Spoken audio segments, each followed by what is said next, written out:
Yeah. All right, folks, welcome back to the Fontana podcast. This is the first one of the new year, and I thought I'd kick it off in style with no other than the man himself, Mr. Chris O'Hare. How you doing, mate? How you keeping? I'm good. How are you? Not bad. You know, the UK's just had a little bit of a Mike Tyson punch to the chest there. Today is the 5th of January, and on the 4th, we just get a little announcement. Boris and Nicola was giving us the good news all the time, that the UK is back into a little bit of a more stricter lockdown. And I think a lot of people are mentally hanging on by a thread, and maybe yesterday just maybe tipped them over the edge. But I think that your story and what's happened to you this year is going to be something that I think a lot of listeners can listen to, they can take from and give them that inspiration, that motivation to, keep fighting even when the cards are stacked against us. How's the family? How are you keeping over in the States? Good. Family's doing really well. We're kind of not nearly locked down as strictly as the UK. The US kind of working on a state by state basis. So the kids are at school at the moment, which is nice to get a bit of peace and quiet. And my wife worked from home pre-COVID anyway, so thankfully wasn't too much of a change for us, other than the external pressures, but it wasn't too much of a change internally in our household, which made it a wee bit easier for us to kind of deal with. Yeah, and how's Ronan and Riley? Are they up to mischief, causing trouble as usual? They are indeed. They are as mental as ever. Brilliant. And this podcast is we spoke about previously your successes, your triumphs, also that you had a few struggles, but I believe that maybe this one today that we're going to talk about is maybe the biggest one that you're climbing at the moment. In November, I didn't even know. I don't think you shared it you kept it quite close to family and close to home. You've just recently went through some hip surgery in November. Was it in November time? December. I got no, November. You're right. You know better than me. Got the surgery in November. Yeah. Social media stalking. Always have to get those facts in to make sure I don't sound silly on camera. But this, you were saying off the podcast that this is one of your biggest and most major injuries that you've had in your career. Take us through. Has this been a long time coming? Was this quite abrupt in terms of this happened quickly in a training session, or has this been a niggling recurring injury through some seasons? How did this sort of manifest itself? Yeah, ultimately I think so for a bit of a kind of background on it, what I had repaired was a tear in my labrum in my hip, a piece of cartilage inside the hip, and when it tears, it kind of destabilizes the joint. So all the muscles around the hip have to work extra hard to support the hip. And then when you kind of add in running as a profession, it only makes things more difficult. I think I've had a small tear, kind of looking back with the hindsight of now knowing what it was. I think it's been an issue, a very small tear for probably about 2 years. Going all the way back to 2018, in the summer of 2018, I was having some hip issues. It was like kind of muscular, it's probably your lower back. And so we treated a lot of the musculature that was feeling the stress from the destabilized hip. And just with the kind of natural progression of how the year goes, with less mileage, more recovery time, I see the physios more often in the summer when I'm back in Europe and stuff like that. And then time off, and then, time off here and there with niggles that were now with hindsight, we know that it was because of my hip.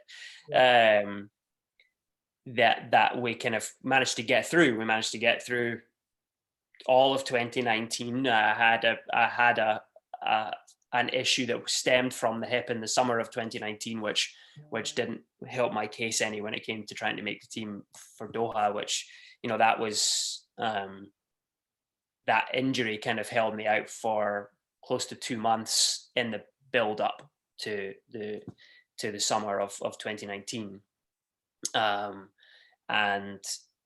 then we took the time off and we came back, and in 2020 started off really well with Melrose and stuff like that. So yeah, it's weird because you can still run, but then the rest of the day it hurts all the time.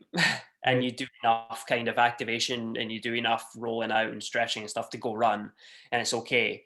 You take some ibuprofen and it's all right. Yeah. But then the rest of the day it hurts, and that's kind of been my routine for the last couple of years, is that it's kind of just sore all the time. Yeah. And then probably in about May, June of 2020 was when I was like, this is really getting sore now, actually. And we were like, well, you know, we were treating all the kind of musculature around the area, trying to take care of that. But I mean, we were in a lockdown situation here as well, not quite strict, like I say, but I was at the track by myself, nobody else there, and I was halfway through a session and I was like, I actually can't even bend down to take my spikes off, and I tie my spikes so tight that you can't just like slip them off. Yeah.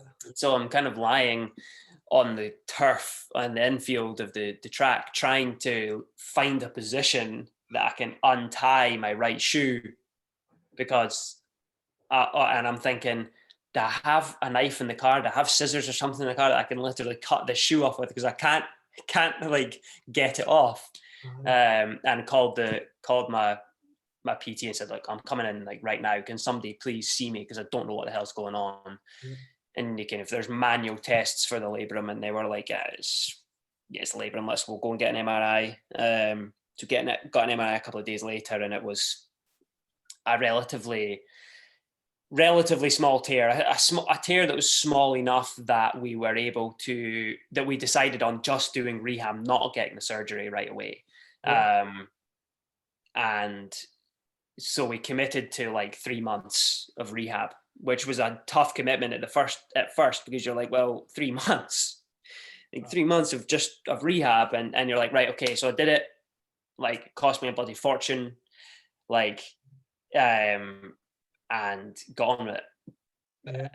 And then we started to build back up when the running on the Alter G treadmill and everything like that. And we were started at like 70% body weight, 75, 80, 85, 90. And we got to running for about 20 minutes or so without any, at full body weight. But then I was like, oh no, it's getting sore. Yeah. And it was we'd just done 3 months of rehab, and within like 3 weeks of building the running back up, and I was still only running at like 10-minute mile pace, all the symptoms just flooded back, and I was like, okay, we have to get the surgery now. And obviously in hindsight, you're like, why did I not just get the surgery 3 months ago? But you know, with the doctors, the PTs, my coach, everybody was kind of like, look, we can most likely rehab this. There is the potential that you can't, and you'll need to get the surgery. But if you get the surgery now, you're committing to being out for a pretty long period of time. So let's try it. Yeah. And so, yeah, we tried it, and then it didn't work, which is tough to handle, but you're just going to get on with it. We got the surgery scheduled and insurance sorted out and stuff like that to pay for most of it. And flight to Mexico, get a flight to Mexico, get your hip repaired there and fly back, and it would still be a tenth of the price. Right. You might only come back with one leg though. So we went to right. We lost your leg, but here's a bottle. Take it back. Be all right. And we went to Dr. Philippon in Vail in Colorado at the Steadman at the STa&x clinic, which is kind of the best place to go. Yeah, and it's gone really well. The surgery went really well, apparently. And it's gone well so far. I'm not on crutches anymore. I'm kind of fine to move around, and we were just doing some squats and deadlifts and some kind of basic functional movement at the PT today. And I can tie my shoes without any pain, which is nice because I haven't been able to tie my shoes without any pain for quite some time. So yeah, that's a bonus. Mate, like that is unbelievable. Like, so you're trying to tell me you beat the Ingebrigtsens with one hip? Well, one of them. One of them. That's it. One of them with one hip. So, like, I'm guessing, you know, it's. I genuinely believe like it's an athlete's DNA. It's our prerogative to absolutely exhaust every avenue. Like, so say, like, one of the things that I can relate to is, say, Achilles tendonitis. Yeah. And it's that, you know, it's sore, it looks puffy, your sock looks as if it's baking bread, but you get it warm, like you're limping around, and then you go for a mile or two, and then it starts to ease off, and then you go, right, I can do this session. Right. And then the next day, it starts to get a little bit sore for a little bit longer. Right, but you can soldier on, and it's almost like if we go into like a guillotine, and it's just this, and it just gets tighter and tight until you actually need to go, you need to tap and go, right, I have tried and tried to wriggle and wriggle as much as I could with all the resources I have around me, but you know, it's starting to creak now. I can't even get out of bed without, you know, you can even tie your like, I mean, that's a red flag right there. You're lying Right. on the side, you know, a European silver medalist lying on his side, like looking around, thinking you need a knife or scissors to cut. You're going, right, you have took it to the point where, you know, it's, you need to tap and you need to go through another process. But that, you're a fighter, you know, as we learned that in the other podcast. Whenever you feel pain, whether it's lactic acid, whether it's adversity, whether it's, you know, a non-selection for something, or not getting the position that you wanted or the time that you wanted, you look at that and go like, come get me, you know, and I'm gonna fight. I'm gonna, like, I'll show you. And, you know, and sometimes that's got you everything, but sometimes it can also, for other athletes, it's maybe also taken away a lot of stuff from them. But you've just got that grit and that determination that you're always going to fight through that pain barrier, which is, you know, it's that gift and curse. But how long, so when you've had the surgery, you decided to take 3 months off to do your rehab as well. How long have you now had off, you know, running? So I haven't ran like a week of running, like a full week of running since the middle of August, I would say. Yeah. Because I mean, I did run on it for too long. Yeah. But that was the thing. I could run on it. And if I was running well, I could run on it. It wasn't until you kind of took an off step, or you stepped on an acorn or something like that, and you're like, oh yeah, and it would, you know, it was debilitatingly painful, because effectively your nerves are going, if you don't stop this, your hip's going to fall out. Your leg's going to fall out of your hip if you don't stop doing what you're doing. But I could do it. I could do what I want. I could do my job. It was just sore for the rest of the day. So I was living my life in pain for a couple of hours out of the day, where I could get done what I needed to do. Mm-hmm. And I was in really good shape doing it. Yeah. But yeah, it was too much. And yeah, like you say, I had to tap out. It's kind of the age old saying where you if you put a frog into boiling water, it'll jump out. Mm-hmm. But if you put it in cold water and bring the water to a boil, it'll cook. It'll stay there because it doesn't have the nervous reaction to jump out. Yeah. So yeah, we fall off our bike and break your leg, you're like, yeah, well, cool, yeah, I'm obviously hurt, I'm injured. Yeah. Take the time off. Surgery, yeah. But we're too froggy and we get stuck in we get stuck in the pot of water. Hashtag don't be too froggy. Yeah.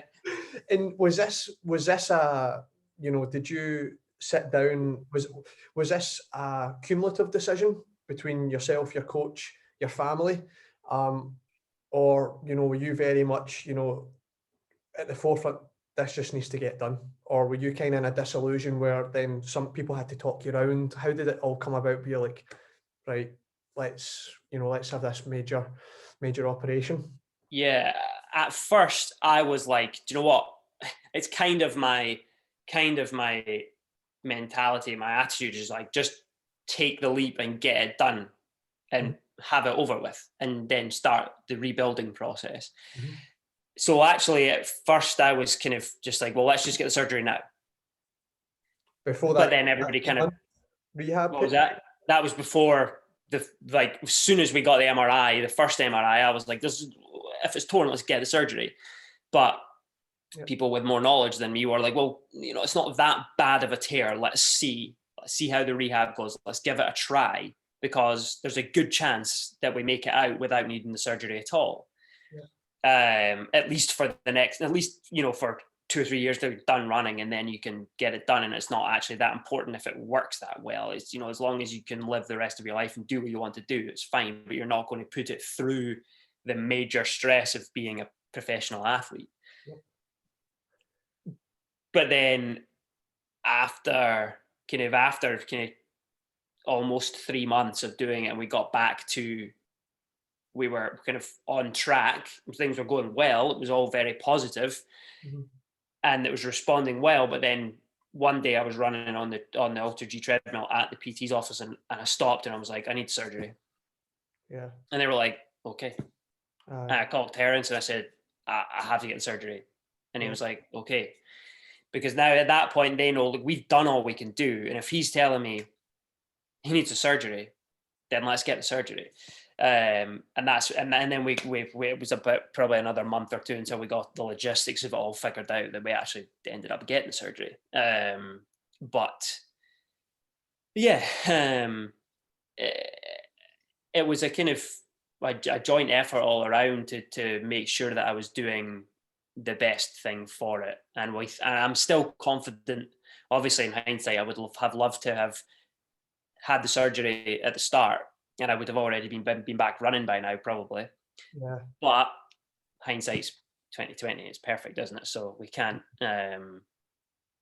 actually do that. And I'm pretty confident that we did the right thing in the first place, which is good, because I don't have any demons about it.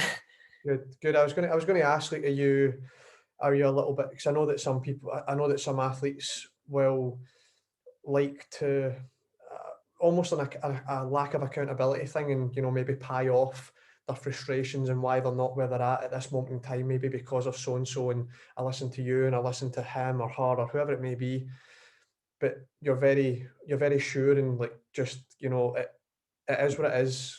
You made the choices, and you take, you know, full responsibility and that accountability on yourself and own that situation. And that's a really refreshing thing to hear. You know, I don't think a lot of people would be in that sort of strong-minded mindset. Right. I think if you're gonna pie off the responsibility, then they've just not really considered the whole situation. Absolutely, I could say, oh, my coach, he shouldn't have had me doing those sessions. My PT should have had me in for surgery the first day I told him, you can't read an MRI, you can't do this, you can't do that.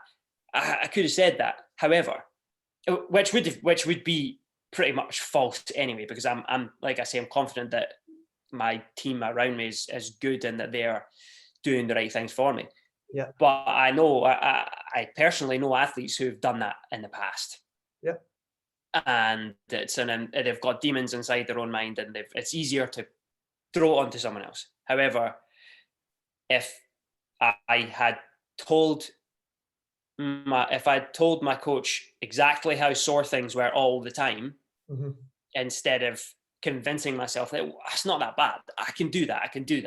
Mm-hmm. Like I'd look at the training and go, yeah, I can do that. Mm-hmm. And I'm not telling, and I after the session, I'm like, yeah, my hip was all right. It was a bit sore. Like by the time I got finished with the session, it was fine. Mm-hmm. But then I don't tell him how bloody sore it is for the rest of the day. Yeah. Like that's on me. That's not on him because he doesn't know. Yeah. If I had told my PT at the start, like everything that I had done to cause the problem in the first place, they would have been like, okay, well, it's still on me because I've effectively, whether knowingly at the time or not, or whether I was trying to convince myself by lying, you're not telling the truth about how sore it is, how frequently it's sore, and where it's sore. Because yeah, you are, as athletes, we're trying to convince ourselves, we're in a constant state of trying to convince ourselves that we can do this, we can do that, and we're better than we actually are. Yeah. But those things get us to where we are. So without those, you'd be Rogered. But yeah, it's kind of a catch-22.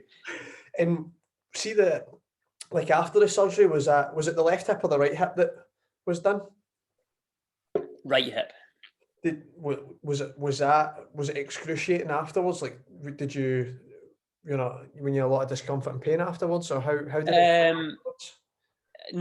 Yes, but no more than I expected. Yeah. To potentially give you more information than you need. Like getting the catheter out was the sorest part. You got a catheter? Yeah, well, I was in traction for 2 hours, where your leg is out of your hip for 2 hours. I was under for probably 3 hours. Yeah. So you don't want to be peeing on anyone. No, actually not at all. Yeah, it was kind of, it was obviously, it was very sore, but actually what's sore is the fact that you're in traction. That's the sore part, is that they've dislocated your hip to do the repair. And so like, yeah, it feels like you've just dislocated your hip. You're in a machine for all night. You're in this machine, CPM, a continuous passive motion machine that bends you at the knee and kind of lifts your leg. Or bends your leg. It'd almost be like doing a heel drag up and down. So that your hip moves, and you're in it for 8 to 10 hours a day. So you're in it all night. You sleep in this machine all night, and you sleep with the DVT compression sleeves things. They're like a miniature version of a Normatec, pretty much. So you don't get a blood clot. And then when you're not in the CPM, you're in velcroed in these boots so that your feet don't fall externally. Your feet don't like rotate out and tear the labrum again. For a month after the surgery, and then a month after the surgery, you have to deal with all that stuff. So being comfortable enough to sleep is actually the hard part, because your legs being constantly moved by this machine. But the pain was really sore, but actually I'd been so used to my hip always being sore anyway that it wasn't that much of a change. Now the only difference was I was on heavy pain medication, so I felt better. But yeah, after I kind of sacked off the pain meds about 7 days in, and then sacked off the ibuprofen about 10 days in, and just dealt with the pain because I didn't like not feeling anything at all. I preferred for it to be sore so that I could not do anything that would make it sore, than dull that pain to the point where you end up thinking you're Superman and end up hurting yourself. So, but it was, surgery actually wasn't that bad. The whole thing wasn't that bad. And see, this machine. So you went back home with this machine then, it was doing it for you and all that. Say, Meredith would just see your leg just moving up and down the sheet the whole time. We had to put in the covers and stuff like that. With that, taking the covers away. We had to leave the covers off that leg and put like another blanket on it so that it wouldn't move the whole entire duvet with it. Oh man. So if it's not that, it might be like an altitude generator. I Like know. than that, or the things that we do to make sure that we can just get out the door and be at optimal health and be the best athlete we can possibly be. Like our wives must be looking up to the sky going, mate, what have you done to me here? Like I didn't ask for this life. But Yeah. but I think people, it's one of those ones where I think also it's for your husband or your wife, whoever it may be, that's pushing these boundaries and willing to do all these things to better themselves, and through an act of running or through an act of sport, that discipline, commitment, determination, focus and drive, like I think that those are also very sort of alluring and like attractive traits as well. So I think even though athletes may be a pain in the backside, but the fact that we're trying to push boundaries every time, I think it also, the person beside you, it lifts them up at the same time, and also shows that especially at the time when the legs going up and down, like how bad you want it. Because I think sometimes in athletic, like we don't really, I think the other person, if they're not an athlete, might not understand how bad. Like they know you want it bad, but there's times where maybe Caroline saw me cry or whatever, and just been like, I don't know if I can keep doing this to myself anymore, whatever.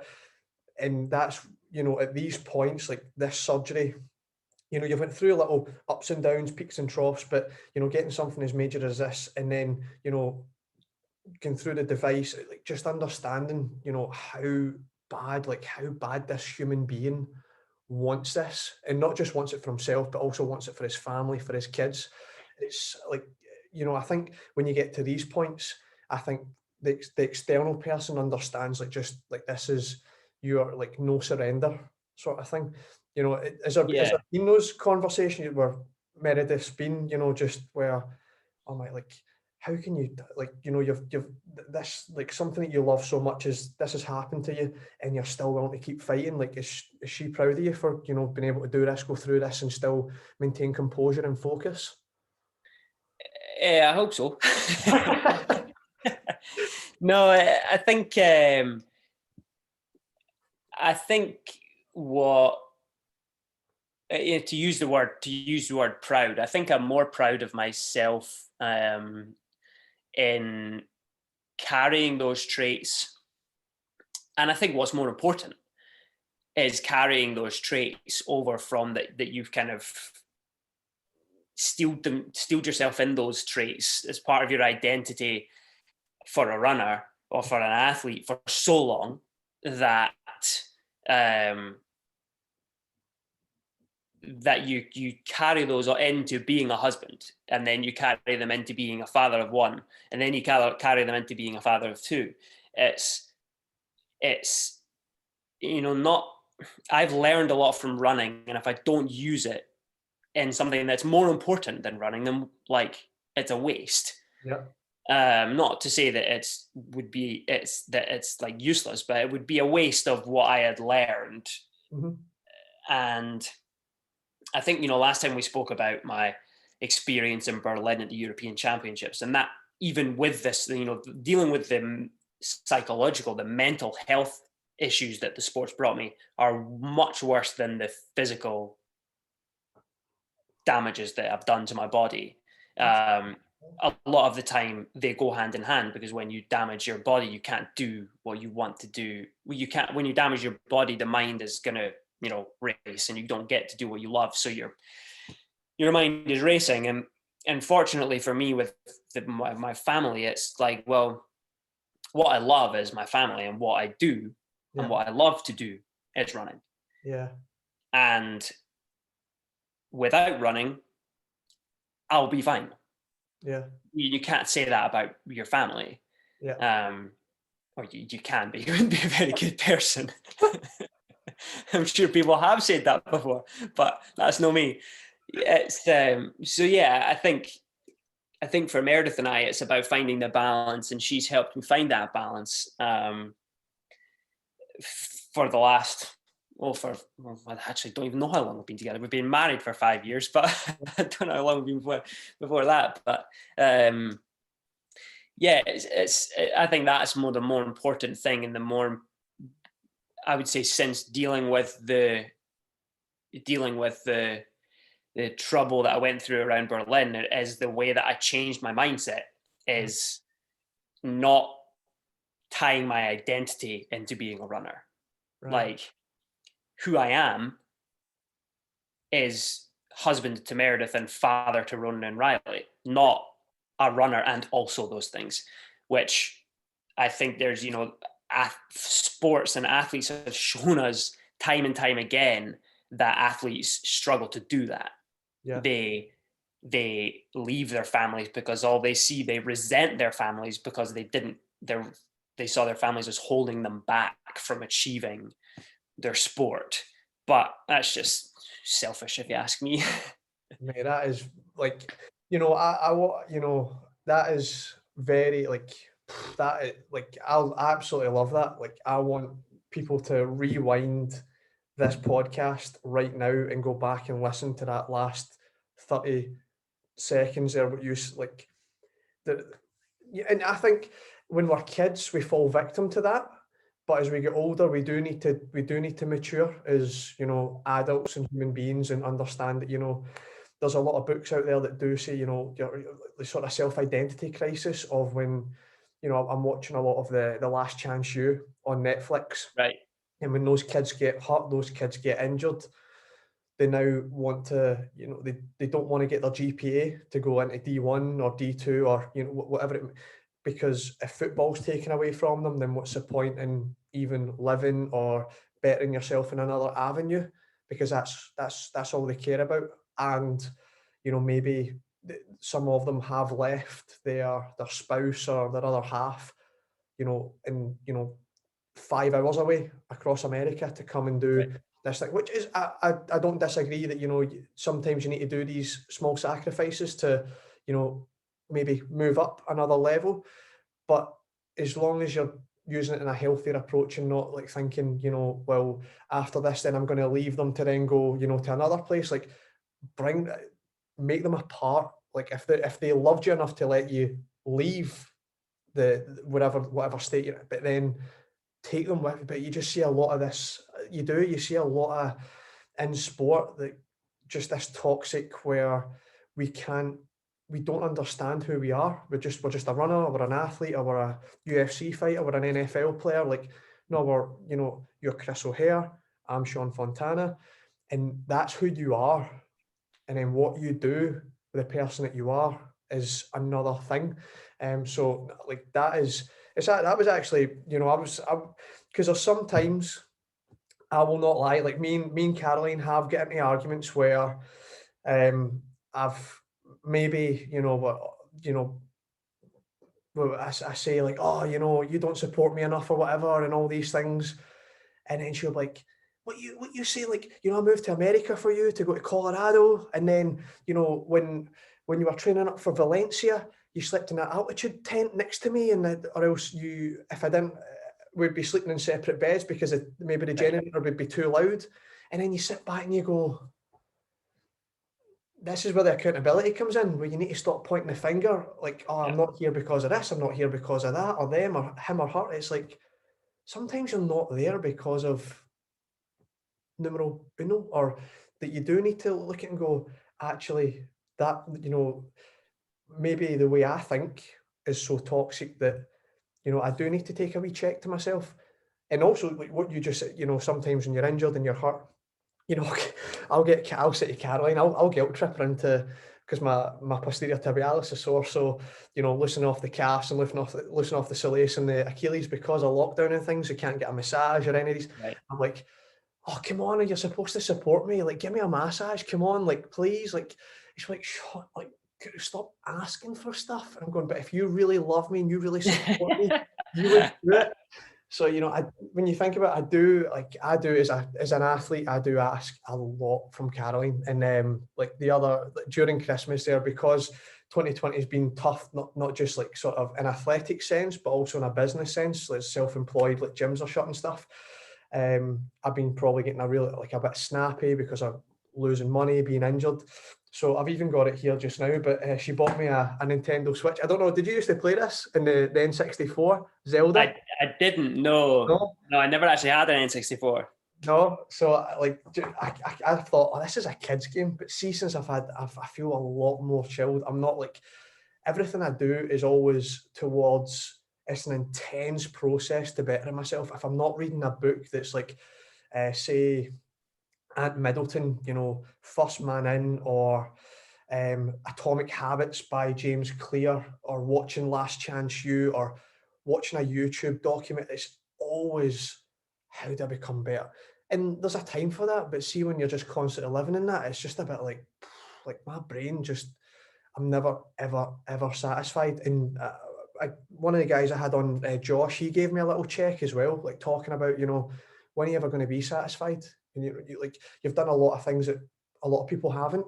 Yeah, you've not done a lot of things that other people have, but you're never actually happy. Like, you've never been happy with anything. And actually, since I've got like that, I know it sounds really simple and like silly, but since I've had this like small wee like Nintendo Switch, I'm not trying to promote it or anything here, but it's actually, I get tired. I just lie in bed and just chill and play the game, and it's helped me just understand that maybe, just maybe, sometimes that sort of, that want can also be that double-edged knife sword that's kind of been sabotaging what I've been trying to work towards. Even though it's, like you were saying, running has, since we've been kids, we are little terrors. We'd love to, pranksters, every time, everywhere, no matter what, no matter when, no matter who. We just love to just wind people up and just cause shit. We just like to do. But I feel that you as a person you grew up, like you've grown up to be, a husband, a father, whereas I think I still, and I don't want to, there's these people that you meet in America that always talk about the highlight years in college, college being their best years, and they're always living in the past and stuff. And you're like, come on, mate, like that was 10 years ago, that was 15, that's 20. And sometimes I'm like, if I don't, just open my eyes, sometimes I could be one of those. So, and that's credit to you. Like I always say to Caroline, like I would love to have that same mindset as Chris O'Hare has, because on your Instagram, on your social media, it's family based as well. Like, yeah, you've got your running in there, but you've just got this balanced outlook in life, which is really cool. And this is where I like, being a dad, being a husband, like, where you're chatting off the podcast about you spending a lot of time doing your rehab, doing your exercises, doing your PT. As a father, as a husband, as an athlete, where do you find the time to fit all them into your day?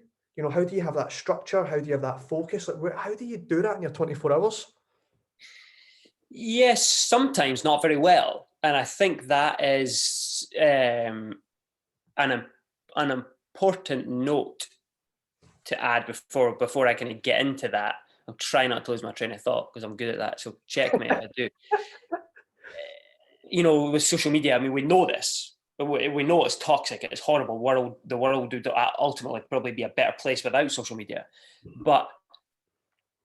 And so, when I post stuff on Instagram, what you don't see is me sitting with my arm cricked through the bars of Riley's cot, having to hold his hand, and me being like so frustrated that I want to go and do something else other than be sitting here for an hour holding this boy's hand who has too much energy to go to sleep. And me getting like viscerally angry at a 1.5-year-old for wanting to hold my hand. Yeah.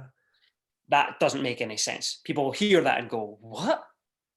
But it's because you like you say, we're in this kind of, you get high strung, you're running around doing everything. Like last night I went, yesterday I had to go and pick Ronan up from school, and then we came back from school, and then we had a bit of time Ronan wants to play outside. Riley wants to play outside. They want to run in completely different directions. Meredith's still got work to finish. So I'm outside with both of them, still can't really move very quickly. And then it's like time, okay, we need to rush back in and get ready for swimming. And then we take them both to swimming lessons. And then and we come back and we've got to make tea and then get a bath and get them up to bed. Mm-hmm. And so, you know, for Riley, he's just like, well, why? Well, I just want to hold your hand. This is not an unreasonable thing to do. But I'm stressed out and I've got other things that I need to do. Like there's other things in the house that need doing. Ronan still needs to get ready for bed, blah, blah, blah. And so, yeah, nobody sees that on Facebook. I'm not on Instagram. I'm not doing an Instagram story about how raging I am because my son won't go to sleep, you know? Like, and that's just I use that as an example because it's the littlest thing that can get you riled up that you never see on Facebook or Instagram or Twitter. Nobody ever sees it because, well, who wants to post that? Yeah. But yeah, you see, I've totally lost my train of thought now because I told you it happened. Well, because I think that's where, like, you know, when you're holding your boy's hand for an hour and a half, you're thinking that's probably time where you can do your rehab. That's where time you could do your running. That's a precious time now within that sort of window when you get up in the morning to when you go to sleep. Like, you need that time to get everybody else set so then you can go and take care of yourself. And I think that a lot of parents, if they're not self-aware that if you don't take care of yourself, you can't take care of others. They get lost in that process of always taking care of their kids and their wife or their husband, that, you know, they never get any time to themselves where they, you know, as a personal trainer, as a coach, you hear the excuse of, you know, oh, I can't train tonight because of my kids, or I can't come on an online Zoom class because of the kids. And I think, like, you know, it's a viable excuse when you put the kids in front of something. It's like, look, that is the most precious thing in your world. Completely understand. But it comes to a point where you also want to show them a life that, you know, don't use your kids as an excuse, and show them that exercise is also another thing that you can have in your life to help, you know, cope with these stresses of life. And when you're injured, I guess when, you know, that running's been taken away from you for a while, that maybe little things were maybe getting to you a little bit more as well, you know, whereas running's your get out, you know, running's your stress relief. You can go on the bike, you can go swimming, you can play tennis, you can do whatever. But for runners, running is just the thing that you go out, put your headphones in. If you put your headphones in, if you don't, you don't. And you just go out there and you come back and bombs can be flying and you're just like, done. Yeah. Right. I've done it. I've taken care of me. What do you all need to get done? I'll get it now. I'm all good. But sometimes when you're in that madness and, you know, Riley's there reaching for your hand and you've not taken care of yourself yet, then I think that's when I know, because mental health is a massive thing just now, that exercise and taking care of yourself, a bit of self-care, is a big important thing just now. So I don't know if it was leading across those lines where you still need to go out and get stuff that you need to get done, but the little man's just there like, Dad, just another hour. And you're the dad and the athlete getting pulled like Stretch Armstrong. You're like, come on, because it's 8 o'clock and I've not even done my run yet, and I'm going to be up till 10. And then when I'm up till 10 and I need to get my dinner, I'm not going to be at bed till 12, and I need to get back up at 5 o'clock for your ass. You're going to wake me back up at 5. So I've only got 5 hours sleep. And that's when I guess that's where maybe the frustration and sometimes the anger will come in. Yeah, it is kind of you know, because you always think, you know, or I think, I'm like, it sure was easier in college when all you had to do was run and go to class for a couple of hours a day. But I think the most important thing to remember, and I say this as somebody who often doesn't remember it, which is an important thing to know. Like, this is advice that I have to use myself because I don't do it all the time, is that, yeah, you're right. It's kind of taking note of what actually happens in a day. If I didn't have time to do what I wanted to do today, why not? These were the reasons. Okay. So what did I do? Did I sit on my phone for half an hour when I didn't actually achieve anything? Yeah, I did. Okay, well, tomorrow I'm not going to do that. Yeah. Well, then give another couple of days, because you probably will anyway. But when it comes to people saying, for people like clients, for you being like, my I can't because my kids are like, I've got 3 kids at home and my wife's at work. Oh, right. Those are excellent excuses to not do a session. And it's like, okay, that's an excellent excuse not to do a Zoom call with Sean, but do I have time for a 15-minute quick kind of jump around quick session to do something? Yeah. That's going to make me more likely to do it, to actually do my session with Sean tomorrow. Because habits are easy. It's forming the habit that's hard. Mm-hmm. So yeah, it's kind of making sure that you take note of what's holding you back so that you can address it. Yeah. And not being discouraged if you don't address it in the next 24 hours. Yeah. And how do how do you is there any sort of, because a lot of people may also use say like they use the kids and stuff. How do you and Meredith form that, that perfect teamwork to allow, I guess also she would like to do some exercise. Like I think you spoke before where the both of you got up at 5 and she'd do like a YouTube class or an online class, and then you'd take care of the kids. You'd tag in, she would take the kids, and then you'd go out and get what you needed to get done. These are you guys seem like a team. Whereas that's what I try, if it's a single parent, then right, there's another intensity to that. Yeah. But when it's husband and wife or partner and partner that are a team, how do you guys, I might have just gave the answer away, but how do you guys cope, having 2 kids, for your wife to have time and then also for you to have time to also, train and get your rehab work done, or else if it's getting your running done? Yeah, I think a team is a good example, because when you have kids, you do get to be a team, a family. I mean, a family or team or whatever word you want to use, but a team's a good example because there's always people on a team that require more than they give, like children. Yeah. And so you just have to step up and get on with it. We are kind of the co-captains of the team. We have to communicate well with each other, which we don't always do. That's life. Well, yeah, right. I just want to make sure that people don't think that either people don't think that we are perfect, or people don't think that I think we're perfect.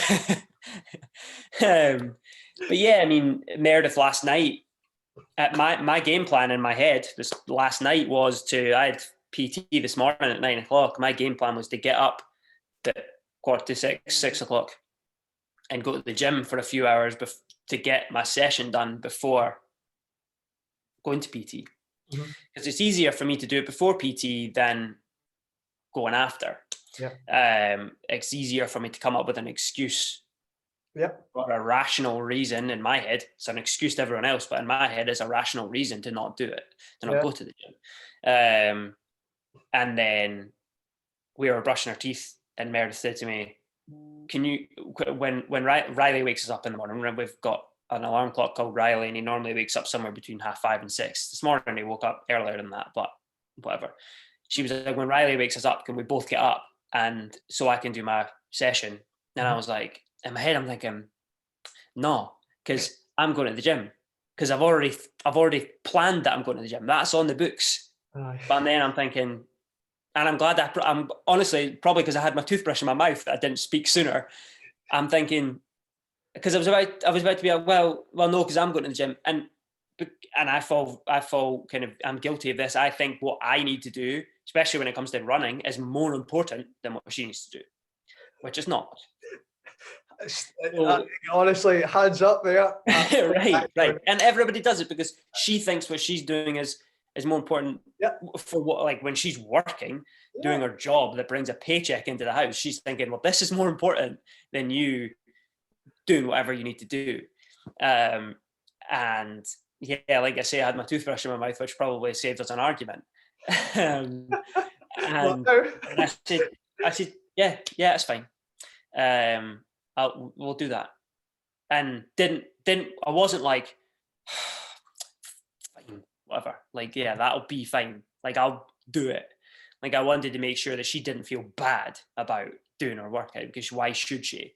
And then when this is up, I'll go into the gym, and then either if I've got the time, I'll go and pick the boys up, or if I'm still going to be at the gym, then I'll explain to her that I was going to work out before PT, but I didn't get the chance to. So then she'll be like, okay, well, I'll go and get the boys, and I'll work another hour after they go to bed, kind of thing. Yeah, like I mean that. I guess I've got all this to look forward to, you know. So I'll need to make sure that I don't have that, like, sort of the same excuses that, you know, a lot of, you know, people have. You know, I've just got a wee kid called Simba, who's a little furry friend, and you know, so I guess I don't have like, I don't have the relatableness yet, but I hope that I can still stick to those, like, the strong, you know, by whatever means necessary, still trying to get out and getting the run done, or a training session done. And, you know, like, you know, you also know that you posted a few times in your story that you also run in the treadmill while your kids are round about you watching TV and things like that. There's all these, you know, that's an expensive thing to do if you've got the space, but, you know, when there's it's almost like when there's a will, there's a way, isn't there? Yeah. You know, and, you know, you speak about the PT and the rehab, and I think this is I'd love how long do you right now after your surgery, how long are you spending doing your rehab work just now? Collectively throughout the day, in terms of kind of like doing the movements, about 4 hours, and then it's kind of being on the power dot, the complex type thing, for collectively for probably about another hour. Ice baths, hot baths, kind of those taking care of your body kind of things, which I don't really record in terms of time, because I just fit those in when I can. But yeah, it's kind of in terms of kind of concrete stuff, probably 4 to 5 hours a day. And when you're talking about the complex, like the power dots and things, is there anything, you know, like, I know there's like Theragun out there, there's, you know, there's cupping, there's acupuncture, is there anything that you feel that you respond best to as an athlete with those sort of modalities?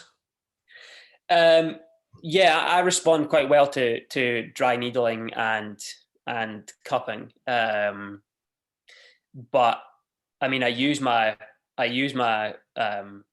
hypervolt gun almost every day, and was using it.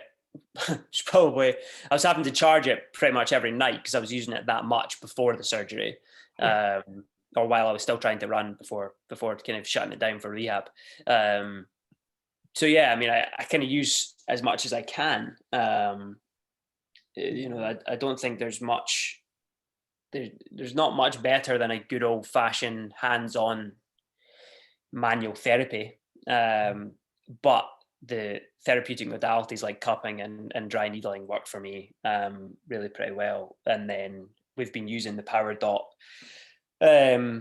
mostly on the glutes too, and the quads on my right, on the surgical side, to try and keep some strength, keep some muscle mass there, because you know, you're non-weight bearing for 5 to 6 weeks. So yeah, you get pretty, I mean, I when I stand side on, it's a bit better now, but about 2 weeks ago when I stood in front of their side on in front of the mirror, you could see my left butt cheek past my right butt cheek because it had shrunk so much. It was like a deflated balloon, and it's not like I had a big arse in the first place.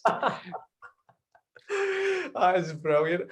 And like, also, like, I saw you posted the other week on, I sound like an absolute social stalker, but it's just I just honestly, like, I just try and pick up, like, you know, I think it was, I can't remember who said it, but basically just said, like, do what good athletes do.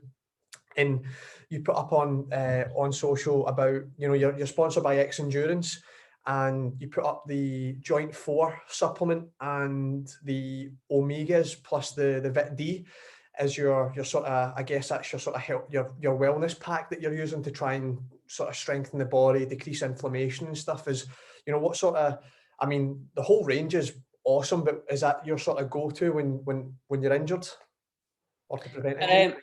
Well, it's my go-to all the time, really. Yeah.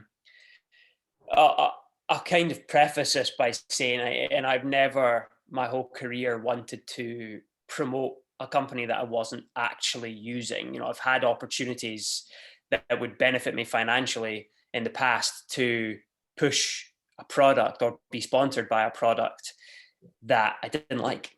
Yeah. And so I was like, well, I'm talking to my agent, and he's like, well, you know, you don't have to use it. I'm like, well, if I'm not using it, I'm not promoting it. Like, which is a much more common thing than you might think with professional athletes. You'd be surprised at how many people are using or not using products that they're pushing simply for financial gain, which is fine because, you know, people need to pay their bills, but at the same time, that's just not me.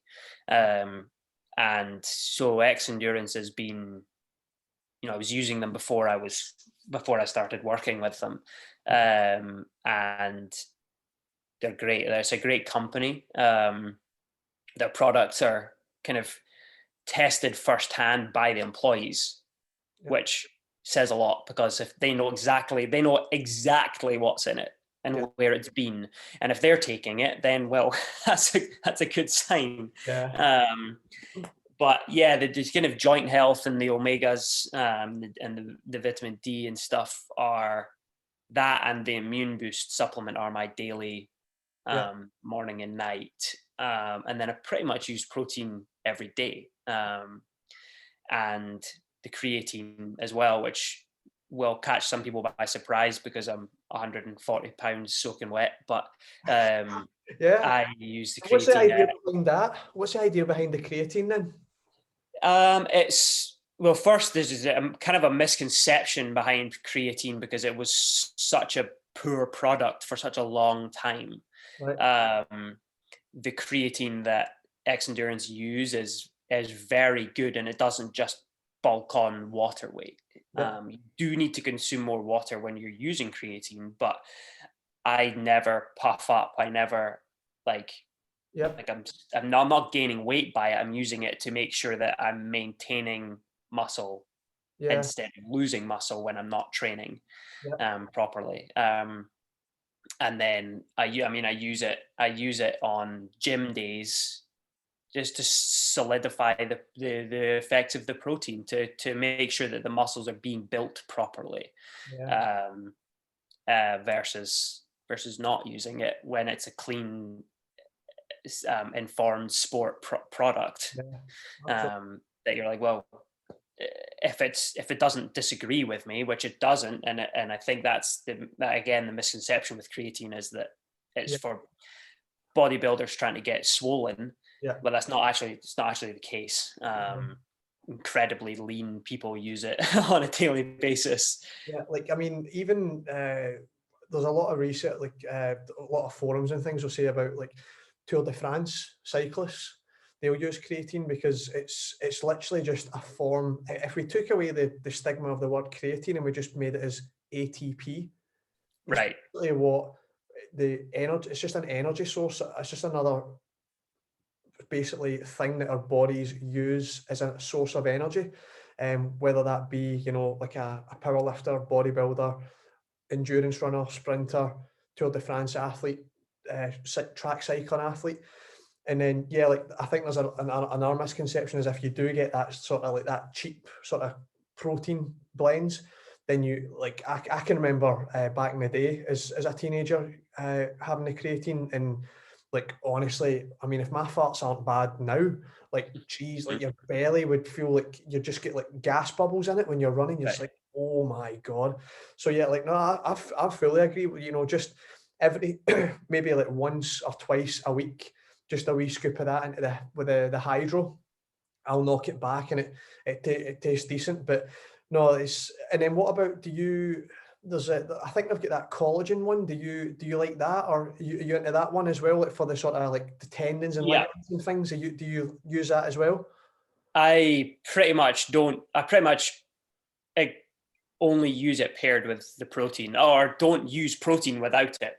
Whenever I take a scoop of protein, I'm always a scoop of creatine as well. Collagen and greens as well. And yeah, it's I know people that drink it straight by itself, but it's not for me. But it adds a good, with the protein, like with the vanilla or the chocolate protein, it actually makes the protein taste better as well, I think. It's got that like I've let Caroline drink it a few times, and she's like, I think it's got like a licorice, she said, aniseed aftertaste on it. But then when you throw it in with the vanilla, like it's absolutely spot on. But not like I believe you're right. You know, you need to be taking stuff that one is informed sport choice. And the reason I got into this subject, it was because somebody who listens to the podcast was wondering, you know, what protein do you take? You know, what supplements do you take to stay injury free? What supplements do you take to help, you know, like sort of keep you robust as an athlete? And, you know, for yourself, it's Xendurance that you're having, and myself as well. So hopefully that answers a little bit of a question for people who, you know, post training, you know, the protein, keeping injury free, get the joint 4 and the omegas. And I think that's, at the end of the day, like even if you were injured or not injured, it's one of those ones where just trying to, whether it's Xendurance, or, you know, whether it's like trying to use something that helps decrease your inflammation in your body, because day to day now we're in so much, you know, we're in a high stress environment these days, you know, with the phone binging, you know, people wanting their time. We're in a high stress environment, whether it's, you know, you've got your kids, you've got a wife, you know, your social media, all this noise. Our adrenals are constantly turning over now, higher than what they used to. So trying to get things to just calm the inflammation and the basically the adrenals down is going to help you hopefully perform to a better level and stay injury free. I find that sometimes you get injured, you're doing the same things over and over again. You feel like you're being a good athlete, and then all of a sudden a little injury will derail you. But it might not be to what you were doing physically. It might have been down to the psychosocial factor of maybe another stress being added to your life that mentally you've just not been able to cope with, because your cortisol levels are just a little bit too high. And then all of a sudden something creeps in and you're maybe running a bit tighter, you're running a bit more rigid, or you're pushing a little bit more. And, you know, it's trying to get those things to help. But, you know, what works for you, what works for me, won't work for everybody. But it's just us trying to share that knowledge to help people just become the best version of themselves, become their best version of an athlete they can be. But do you watch UFC? Do you watch? Not intently, no. I'll watch it when it's kind of a big fight.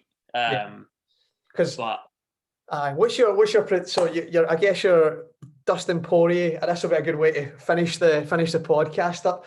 Dustin Poirier versus Conor McGregor. I hate that I'm not in American time anymore, because I used to watch all those UFC fights back when I was in America, and it used to be on at 10 o'clock or 11 o'clock at night.